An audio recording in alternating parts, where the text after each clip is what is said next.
চোখ যে মনের কথা বলে। চোখ যে মনের কথা বলে জনপ্রিয় এই গানের লাইনটি যেন অক্ষরে অক্ষরে সত্যি হয়ে উঠেছিল শুভ আর তনিমার জীবনে।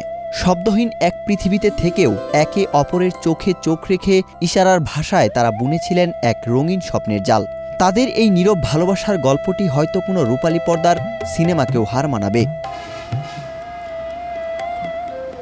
জন্ম থেকেই কথা বলতে পারেন না তারা, নেই শ্রবণ শক্তিও, তবে মনের ভাব প্রকাশে ভাষা কখনো তাদের পথ আটকাতে পারেনি। এভাবেই কোটি কোটি মানুষের ঘরে দেশ জুড়ে ফ্রিজ একটাই, ওয়ালটন। গল্পের শুরুটা আজ থেকে অনেক বছর আগে, যখন তারা দ্বিতীয় শ্রেণীর শিক্ষার্থী। রাজধানীর মিরপুরের একটি বিশেষ চাহিদা সম্পন্ন শিশুদের স্কুলে দুজনের প্রথম দেখা। এরপর দীর্ঘদিন যোগাযোগ বিচ্ছিন্ন ছিল, কিন্তু নিয়তি হয়তো তাদের এক করতে চেয়েছিল। করোনার পর 2023 সালে আবারও যোগাযোগ তৈরি হয় শুভ ও তনিমার। এবার যোগাযোগের মাধ্যম হয়ে ওঠে মুঠোফোনের ভিডিও কল।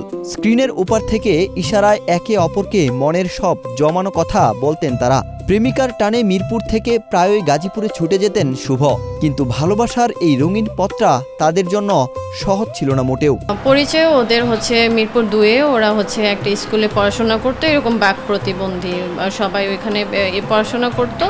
তো ক্লাস 2-এ থেকে ওই মেয়ের সাথে এমনি পারিবারিক সম্পর্ক, ওরা আমার যে শাশুড়ি তার ভাবি সম্পর্ক এরকম।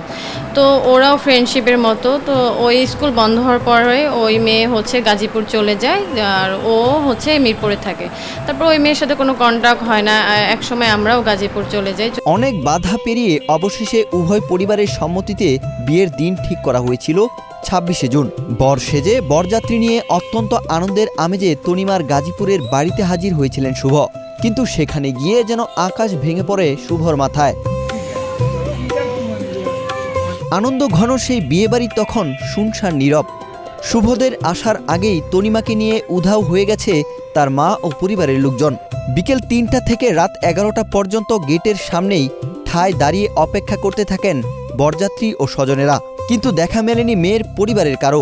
মাতব্বর শাহজালাল উনি ছিল।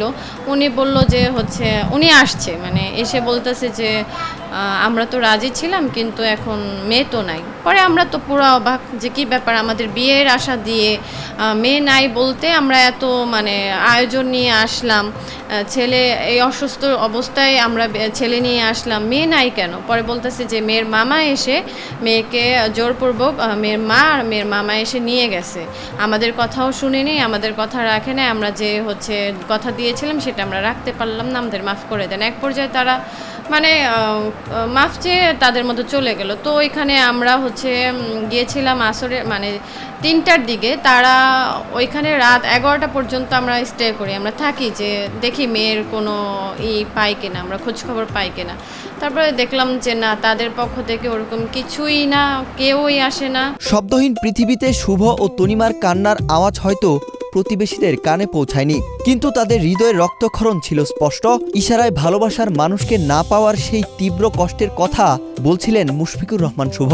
তনিমাকে ছাড়া বাঁচবেন না বলে এক পর্যায়ে আত্মহত্যার পথও বেছে নিতে চেয়েছিলেন এই তরুণ। আসলে ও যখন এই ঘটনাটা ঘটেনি সবার সাথে কথাবার্তা বলতো এবং হাসি তামাশা করতো। ও তো ওইভাবে কথা বলতে পারে না, কিন্তু ওর মনে সবসময় একটা খুশি অনুভব হতো। কিন্তু আসলে এই ঘটনাটার পর থেকেও আমাদের সাথে ঠিকমতো তাকায় কথাও বলে না।